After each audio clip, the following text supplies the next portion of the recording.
Morning, everyone. I've got to put my things up. Oh, no, not that one. There we go. There we are. So I thought we would discuss Liz Truss's latest bit. Actually, I have to take my headphones off. I don't need those. Graham's not in my ear today. I thought we'd discuss the problem that Liz Truss is presenting for the Conservative Party today. So she conducted a speech yesterday for the Institute for Government.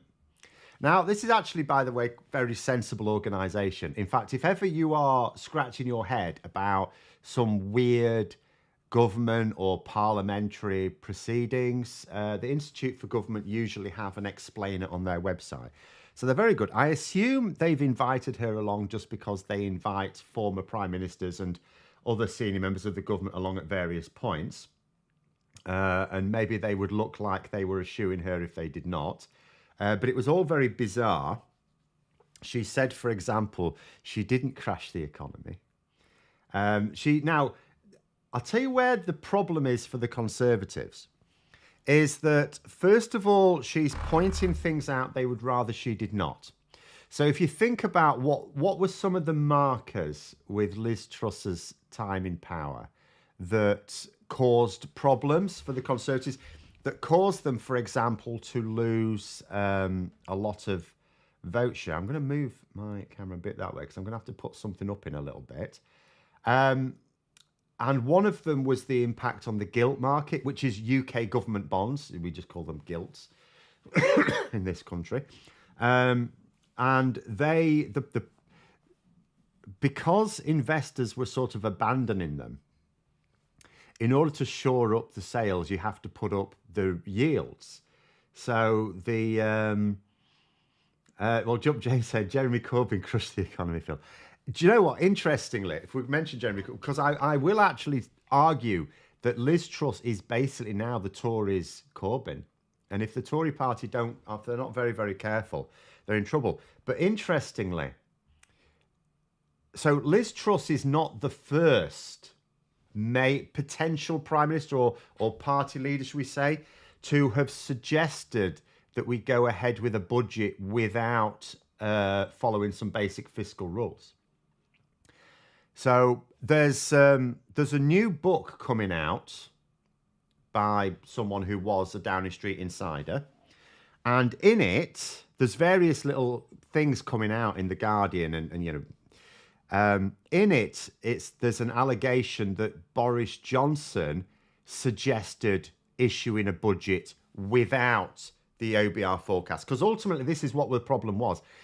The mini budget, Liz Truss and Kwasi Kwarteng's mini budget, did not come accompanied with an Office for Budgetary Responsibility report, which basically, because it was unfunded, they had unfunded tax cuts.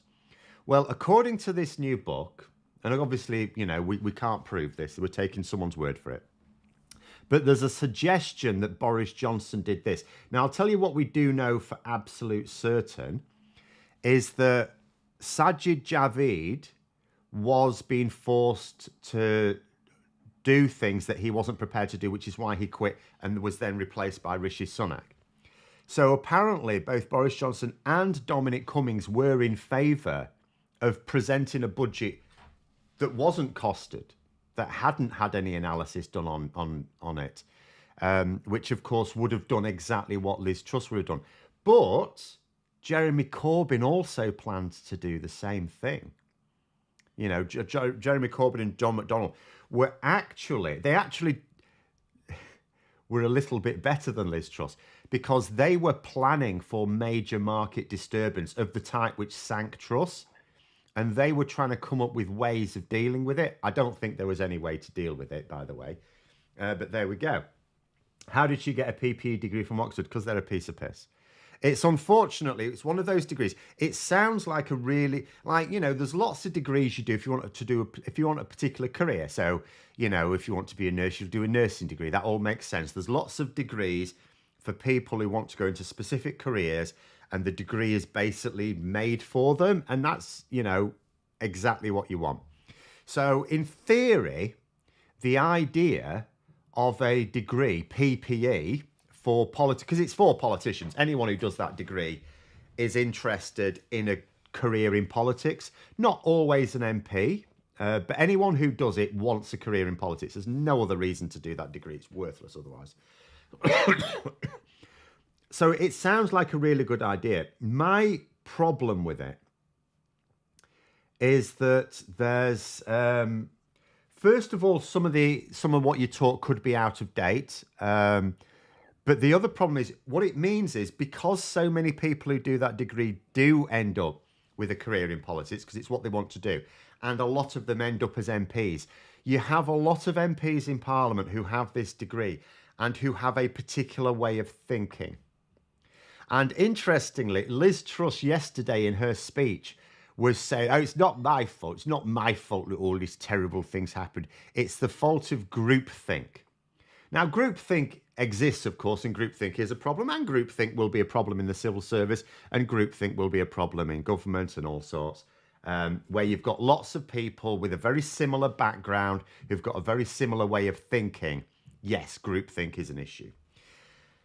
I think you have that problem in Parliament, because I think there are too many MPs who have this degree in PPE who all think the same way and are not sufficiently critical of the things they think they know. It's a bit like, I did a degree in physics, and yet even I am aware that some of the things I was taught will not necessarily be valid throughout, because, a lot of science, once it's proven, it's sort of proven, but with some of it, you're not quite sure. Like, for example, when I went to university, top quark hadn't actually been discovered yet. Now, it was discovered by the time I left. When I went to university, when I finished university, we'd sequenced the human genome. But when I went to university, it was still going to be 20 years away. So, science does evolve, and you're sort of a bit aware of that. But there are still a lot of the things I learned, I understand as fact. They've been proven. Well, if you study a subject like a humanities type subject, where really there's no such thing as proven, because it's all about human behavior, really. It doesn't matter whether it's economics, philosophy, politics, it's all human behavior. So there are no hard and fast rules. And I do worry that you get these people doing these degrees and they all think a particular way and they don't really question it too much and they all agree with each other. And so, yeah, I do think you can get groupthink there. So I don't like even though the concept of a degree for politicians sounds good, it's like, like so many other vocational degrees, I just don't think it works for politicians at all. Steve Kirk, £10 super chat, thank you very much. Is summary execution for likes of Truss, Mogg and Boris slightly too much? Yeah, a little bit too much. Yeah, we don't need to kill them. We just need to stop them doing anything. But anyway, so where I was coming on to, so I want to have a look. I did a video on my own channel a while ago and I couldn't find this poll, but YouGov very helpfully posted it up again. Now I need to, I didn't do this in advance. I should have done. Right. Here is a poll that YouGov did on the 6th of September. So it's very recent. This was a year after Liz Truss. So the water's flown under the bridge, right? Everything's happened. Because Liz Truss, I was got distracted before. Liz Truss was arguing, oh, it's all right moaning about all the guilt, ma. They carried on going up after I left, which is true. Under Rishi Sunak, the guilt yields have gone up higher than they did with Liz Truss's mini budget. So the situation has carried on getting worse. This is absolutely true. The interest rates have carried on getting worse. So basically everything that Liz Truss did to damage the economy has still continued. Rishi Sunak hasn't actually stabilised the economy. He stabilised investor confidence, which is also important, by the way, but he hasn't actually stabilised the economy. So that's true. So you can point to that. But this is the public perception. Now, in terms of all adults, only 7% think Liz Truss did well. Now, you can argue all adults don't matter in this particular case. What matters are the important voters. So should we look at Conservative voters? So of Conservative voters, 2% think she did very well. And these are, by the way, people who voted Conservative in 2019. So it's not just your Conservative members, your committed supporters, but the ones who voted Conservative in 2019. 2% thought she did very well, 9% thought she did fairly well. So only 11% of even Conservative voters think she did well. Now, I'm going to put something to you. So the public think that she was a raging disaster, right? It doesn't matter how much she tries to argue against it. The public thinks she was a raging disaster. I mean, they were right, by the way, but they're not always right. But in this case, they are. She's as mad as a hatter. So then you have a situation where Liz Truss comes out and says, actually, my ideas were all brilliant, by the way. They were all superb, and we should have stuck with them. That's what she's saying. And she's saying that she is going to work to get the Conservative Party to re-adopt those policies. Now, if you're a voter and you're thinking of choosing between the Conservatives and Labour, what are you going to think of that?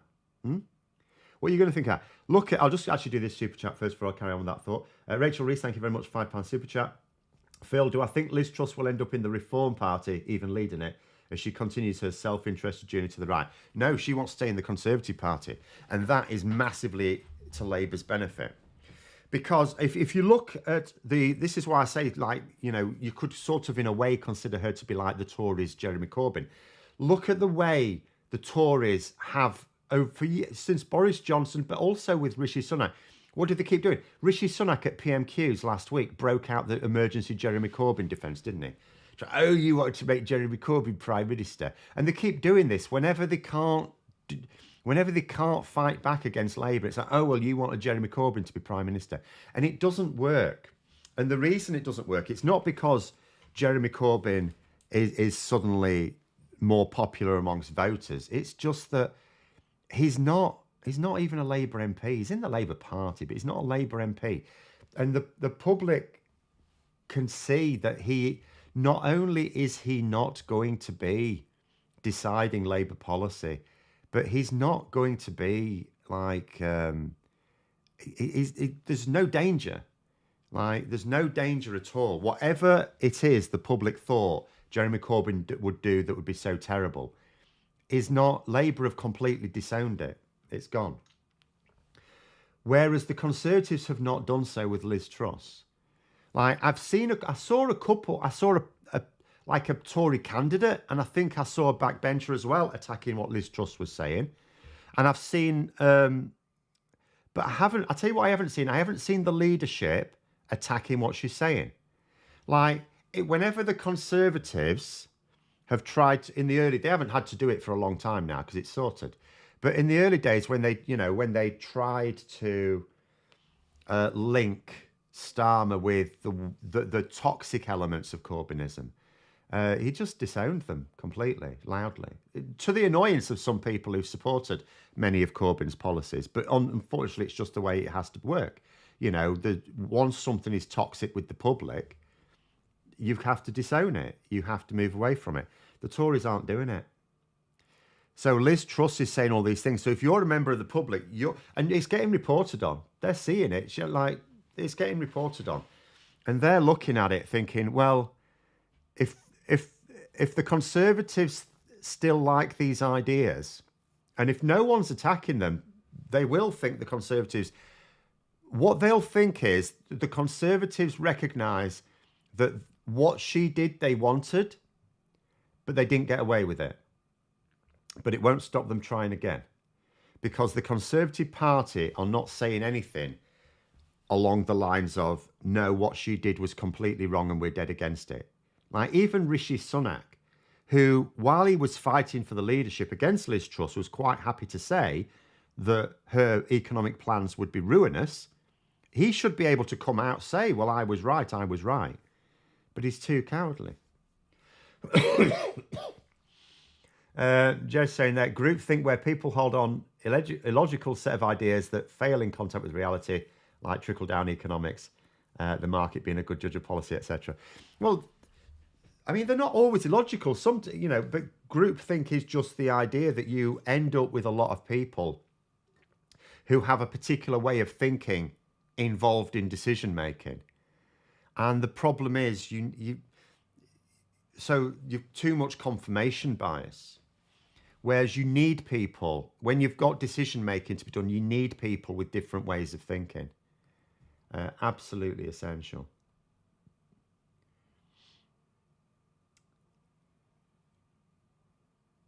To be fair to Corbyn, isn't he the most popular MP full stop at the moment in a recent survey anyway? No. I know what you're thinking of. There's a YouGov survey where you can go and look at popularity of MPs, but they're not sampled. So what happens is Jeremy Corbyn fans go onto the site to fill it in, and like other people don't, because it's a poll that most people don't fill in. It's not sampled. It's not weighted. So no, what that is, that's basically like when GB News won that, when Nigel Farage won that journalism award with that made-up company. Well, the company didn't exist, but the made-up awards, you know, by just basically getting all their viewers to go in and vote for it. That's the same thing. It's not weighted. It's not sampled. So it's not. If you look at where they do sample and weight it, no, he's not popular. It's still quite toxic. So no, don't be fooled by those. YouGovs do run these little polls just to get people onto the website, like your daily things. Oh, fill your thing in. They're not sampled. So if you get a crap load of people who just band together and say, let's go on and vote for Jeremy Corbyn or whoever, they'll just do that. And you know, if a load of Liz Truss fans thought it was worthwhile doing, they could do it. And then Liz Truss with the most popular MP tomorrow. John Bull, another £5 super chat. Thank you very much. Tory MPs want tax cuts.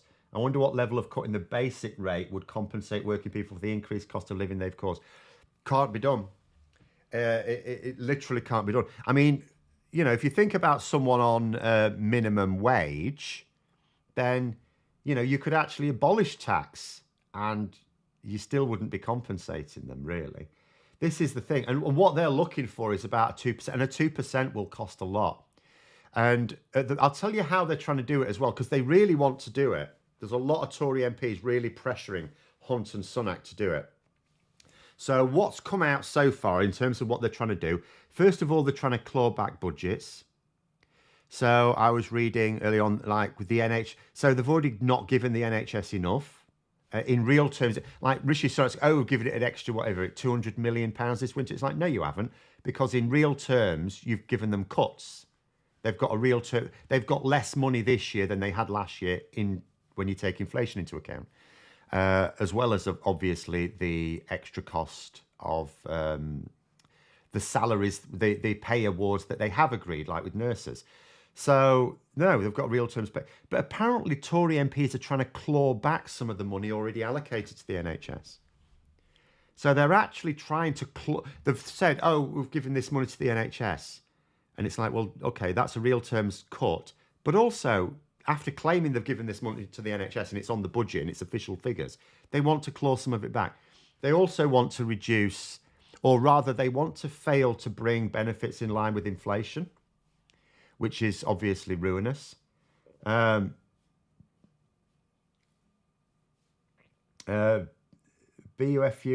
sorry, Phil, haven't more people expressed a positive opinion about JC more than any other MP at the moment? I did just answer that question. No. The poll you're referring to is not weighted. It's not sampled. I'm not going to go over it again, what the thing is. Good luck finding that many people to support Truss. Truss can get any number of people to support her. She's got everyone in the Tory media supporting her. She could easily organise it. If they found it valuable, they know it's not valuable. They don't care. At the end of the day, Jeremy Corbyn fans will go onto YouGov and go, ooh, let's click on that to make out is popular, when it's not weighted, because it's all they've got. It's all they've got. Whereas people like Liz Truss have got, when she wants something to be published in the Telegraph or the Times or anything like that, she will do. She'll just say, I've got something to say, and they'll publish it. Same with David Frost. He's in the Telegraph again. Yesterday, I think it was. But there we go.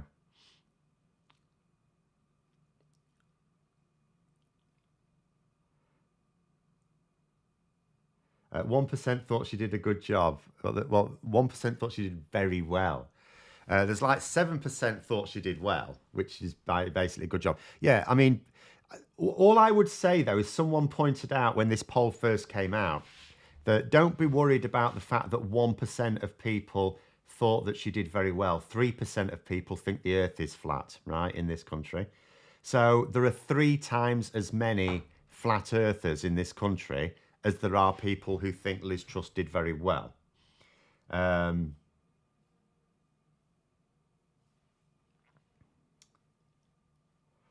there we go.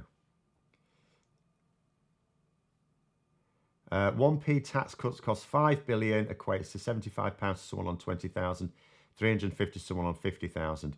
Yes, and it comes at the cost. Well, the thing is, no, you say someone on 20,000, but if you're thinking about low paid workers, remember some of these people are on universal credit, even though they're in work, they can be on universal credit. So remember, although the government's, we're putting more money in your pockets, 2p income tax cut, you see, they'll be taking from them in terms of that universal credit.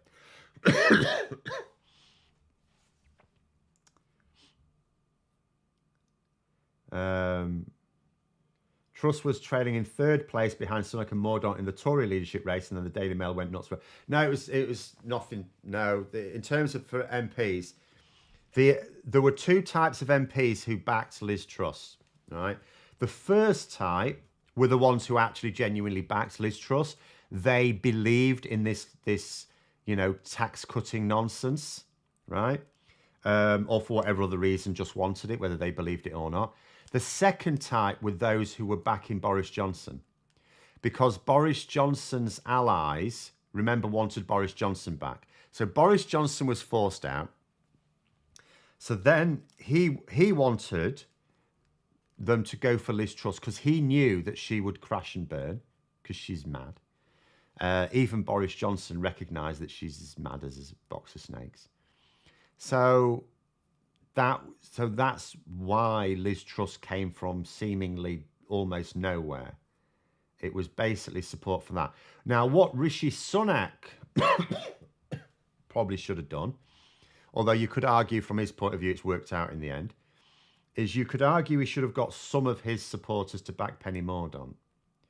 That being said, I think there was a belief at the time that the party members probably would have backed Mordaunt over Sunak, and Mordaunt probably wouldn't have crashed and burned like Truss. So maybe from Sunak's point of view, it was better that Liz Truss won as well.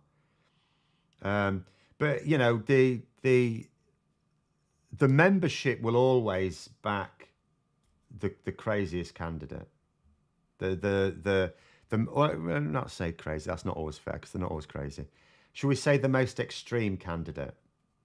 The most ideological candidate, maybe, is a better way of putting it. They'll always do that until they're sick of losing. But the Conservatives aren't losing. They haven't actually lost. There are some party members who think they can still win the next election. So the Conservative Party members are not yet in the mind of we need to get a sensible candidate. You know, they're focused on, because there's a balance, isn't there? When you're choosing a party leader, there's that balance between policy and electability. And where do you strike that balance? If you're winning and you're used to winning, you obviously think more in terms of policy, don't you? You go for the leader, you back the leader that has policies that are more in tune with yours. Whereas if you are losing, and it's like, well, we keep getting these ones that have the policies I like, but I don't get the policies because they keep losing, then you start to weight more in favour of electability, which is what's happened with Labour, but we're seeing the opposite with the Conservatives. Which is why, I mean, if you think back, you know, someone like Boris Johnson, under normal circumstances, should never, ever have become party leader under any circumstances. Someone like Liz Truss shouldn't have happened. You know, people like, you can look at Rishi Sunak and you can say he's useless, and he is useless. He's politically naive. He hasn't really done much apart from reverse Brexit a little bit. And but he is also normal. You look at him and you go, okay, you can see how they would make him leader. Whereas you can't, under normal circumstances, it couldn't have happened with Liz Truss or Boris Johnson. Rachel saying definition of madness or Trussonomics, doing the same thing again and expecting the result to change. The thing is, though, it's this conspiracy idea. These right wing who actually run the genuine conspiracies in the world all think everything's a leftist conspiracy. I did crash the economy. That's Labour's line, and it's like it was also the Financial Times' line. In fact, and she was saying, I didn't have support in the press. It's like, yes, she did. When she announced that mini budget in the front pages of all the Tory papers the next day, it was how this was it. This was the answer. This is how we're going to unlock prosperity. So she had loads of support in the media. Even the BBC. The BBC, as soon as that budget was announced, because you saw the impact in the markets immediately, as soon as that budget was announced, they should have been presenting it as the Conservative government have flipped their lids. This is insane. The market's already reacted. We are in for a bad time here. But they didn't. They just treated it as news. Truss is clearly suffering from delusions of adequacy. Well, yes, exactly. But she is, at the moment, Labour are pissing themselves laughing. I mean, if you look at what Labour have done in the last week, right? First of all, Keir Starmer starts talking about asylum policies. And it's like, well, that's not normal for Labour to talk about that, because that's what the Conservatives want to talk about. And normally you would say, like in sport, you say, do the opposite of what your opponent wants you to do. And he's talking about asylum. It's like, well, you need policies, but they have policies. He didn't announce any new policies last week. It's all the old ones. But he's talking about them now. It's like he's coming out going, do you know what? I can talk about all the things I used to steer clear of because the Tories are so awful. I can talk about anything and I'll come out smelling like roses. So last week he talked about asylum. This week he talks about Brexit. If Rishi Sunak wants to talk about anything, he can't get a word in edgeways because Liz Truss is saying, by the way, I want the Conservatives to go back to my low tax ideas. She's really heavily pushing it, and Sunak won't say boo to a goose. Gary Arnold, £2 super chat. Thank you very much there. How's my COVID? So I feel fine. I'm still a little tired though, so I'm still affected. But I'm testing. I've been testing negative for days now. Feel fine. I've got a bit of a cold, and the cough is getting a bit better, but it always takes me ages to shift coughs. It takes weeks. So that's what it is. But I do still feel a little. I'm dragging myself out of bed, I think is how I'll describe it. But everything else is fine. Have Labour said they'll set up safe routes yet from France? Yeah, they said that years ago. But they reiterated it again last year, yes. In terms of what Starmer specifically said last week, it was the emphasis, of course, is on the criminal gangs because that's what the voters want to hear about. And, of course, it plays into his strengths because he is someone with a history of breaking criminal gangs with his work as Director of Public Prosecutions. So they're obviously going to emphasise that message, which is part of the issue anyway. But yeah, they also said we need more safe routes. And he also said, just for the avoidance of doubt, if people are claiming asylum in the UK, of course we're going to hear those claims. We're not going to ship them off to Rwanda because that's mad. So, there's no issue with any of the policies that Labour have on asylum. We don't have all the full details yet, and it's not like, it's not like a straightforward thing. But in terms of what is straightforward, having actual safe routes for people, having cooperation with the country from which they're not coming from France, but they're coming via France. So obviously having some sort of agreement with France, as we used to in the EU. And remember, we weren't just talking about the Dublin Agreement. As Starmer's saying, he's not talking about joining the Dublin Agreement again because we're not EU members. Although granted that wasn't made clear last week, but he's since made it clear. But we had bilateral agreements with France anyway before when we were members of the EU. And we could have kept them and we didn't because we weren't that bothered. Sounding more positive about the EU from Starmer. Again, he hasn't really said anything different. But I'll tell you what I will point out. So on the issue of Brexit, we'll make this the last point. On the issue of Brexit, the Tories are going now. I would say Labour have to be a little bit careful here. We can just oh no, you can't see it there. Never mind. I'll just get rid of that and I'll just read it out for you. It says Keir Starmer warned he can't renegotiate Brexit deal without rejoining EU single market, and this is from a shadow minister saying that. Now I would say Labour MP. Well, should we say shadow ministers should be a little bit more circumspect, right? But what I will point out is there is, when people go, oh, you can't really tell the difference between Labour and the Conservatives' Brexit policies. Like, first of all, you haven't actually read them then, have you? But second of all, yeah, in terms of the rhetoric, it all sounds very hard Brexit from both of them. But what I would say is this. Think about the Conservative Party. Amongst the Parliamentary Party, who have you got talking about going back into the single market or customs union? You've got one, Tobias Ellwood. That's it. There's no one else. There might be some thinking it, but there's no one saying it. And it's like, well, so ask the same question of the Labour Party now. Virtually all of them. There's still a few Lexiteers there, but they're keeping quiet. Basically, almost every Labour backbench MP is they in Parliament standing up attacking Brexit, in public attacking Brexit. We've even got a shadow minister. They shouldn't be doing this, by the way, because they're sticking a spoke a stick in the spokes. But you've got a shadow minister saying, yeah, we need to join the single market and customs union. So Labour's position is purely strategic. You just see it time and again. Labour MPs, Labour members, Labour supporters want us to rejoin. So there's motivation within the Labour Party to do that. But there we go. Yes, don't forget to click the like button and subscribe as well. And there's details about how to join Patreon if you would like to as well in the description below. But thanks very much for coming on. Have a very good day, everyone. And until next time, I'll see you later.